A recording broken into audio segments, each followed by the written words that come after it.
सामाजिक क्षेत्र के लिए, राजनीतिक क्षेत्र के लिए बहुत ही दुखद घटना है। 6 लोग सवार थे और अजीत पवार जी भी उसमें सवार थे, ऐसी सूचना आ रही है।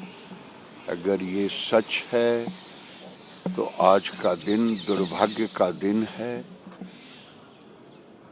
इतनी बड़ी दुर्घटना शायद हम पिछले दशक में ऐसी दुर्घटना कभी हमको दिखने को नहीं मिला। ये दिल को दहला देने वाली दुर्घटना है। भगवान करे उन सभी लोगों के परिवारों को शक्ति दें। इतनी बड़ी घटना, जो लोग उसमें सवार थे, ये बहुत बड़ी दुर्घटना है। केवल महाराष्ट्र सरकार के वो डिप्टी सीएम नहीं थे, बल्कि देश के एक जाने माने राजनेता थे। आज उनकी भरपाई शायद मुश्किल।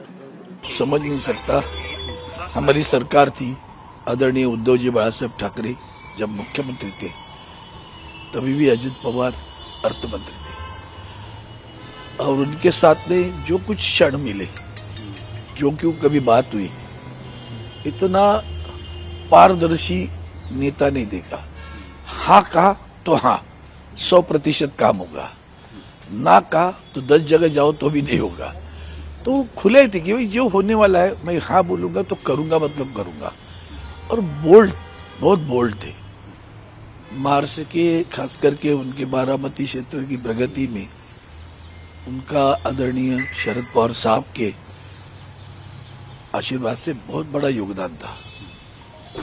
पूरा पवार परिवार आज व्यतीत होगा। हम उनके दुख में सहयोगी और भावपूर्ण श्रद्धांजलि व्यक्त करते हैं। वही तो दुख की बात है ना, कि मैंने अभी कहा आपको, एक बार जबान दी, उस वाला वैसे आदमी थे वो। मुझे याद आता है, मैंने गांव में जब आदरणीय उद्धव जी साहब के हाथ से शुभास थे, एक छोटा सा डैम रिजर्वायर बनाने की प्रयास किया, तो उसको मान्यता मिली, पैसे की उपलब्धि चाहिए थी, तो हफ्ते में देने की आदत होती ना सरकार की।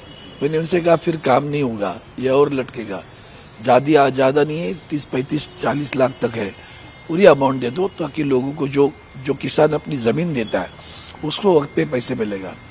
मुझे हाँ कह दिया और पैसा दे दिया। आज बहुत दुखी हूँ मैं, बहुत दुखी हूँ। मुझे, हम कभी ऐसी राजनीति नहीं खेलते। ये जो दुश्मनी वाली राजनीति देश में पैदा हुई है ना, वो नहीं है हमारे पास।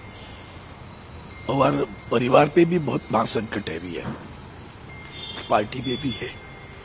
ऐसी स्थिति में उनके साथ में, उनके परिवार के साथ में श्रद्धांजलि अर्पित करता हूँ।